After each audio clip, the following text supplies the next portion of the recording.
Всем привет! С вами Елена, и это канал «Вот бы мне». Друзья, на этой неделе у меня для вас есть очень хорошие новости. 8 апреля на сайте Госдепартамента Бюро консульских дел США вышла обновленная инструкция от госсекретаря, в которой определили, что поездки иммигрантов, а также выдача большинства категорий иммиграционных виз на территориях, попадающих под действие географических прокламаций 9984, 9992 и 10143, соответствуют исключению для национальных интересов.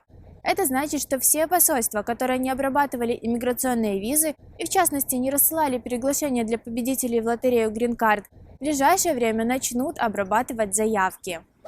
Как быстро это произойдет, сказать сложно, но я уверена, первые счастливчики начнут получать приглашения уже в ближайшую неделю.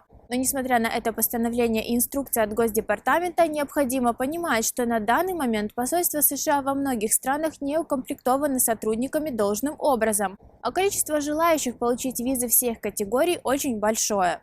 Так что скорость работы посольств будет зависеть как от количества сотрудников и ситуации в стране, так и от загруженности делами и желания работать. Иммиграционным визам будет отдан приоритет, а в некоторых странах даже временно прекратится выдача неиммиграционных виз для скорейшего приведения в норму работы по иммиграционным вопросам. Для граждан и резидентов Беларуси, интервью которых должно проходить в Варшаве, это отличная новость, ведь посольство США в Польше не рассылало приглашения, ссылаясь именно на эти запреты.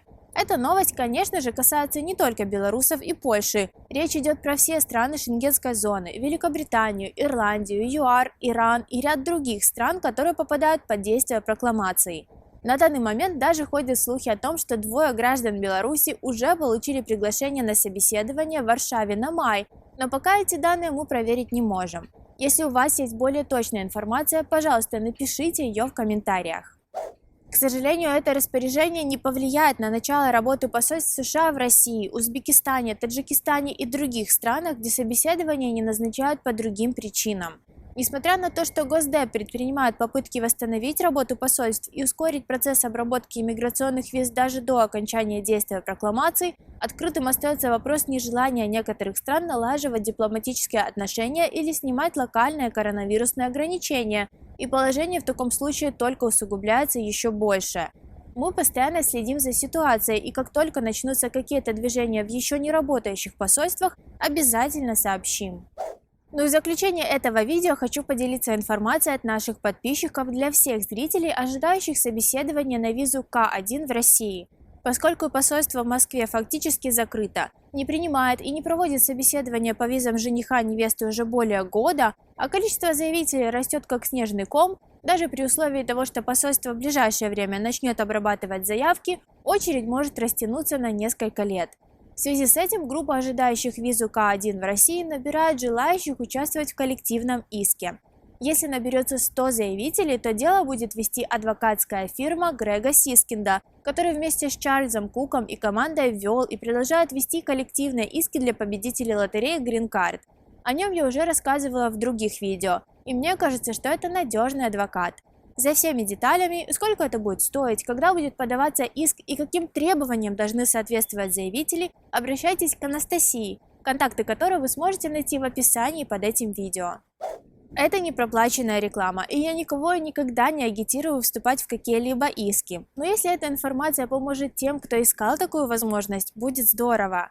Никаких гарантий адвокаты, конечно же, не дадут, но шансов расшевелить посольство и получить визу быстрее или перенести свое дело в другое посольство, когда твои права отстаивает адвокат, скорее всего, больше. Если у вас есть важная и актуальная информация, которую вы хотите, чтобы мы озвучили в своих видео, делитесь с ней в комментариях или отправляйте в директ, и мы постараемся добавить ее в свои новые видео.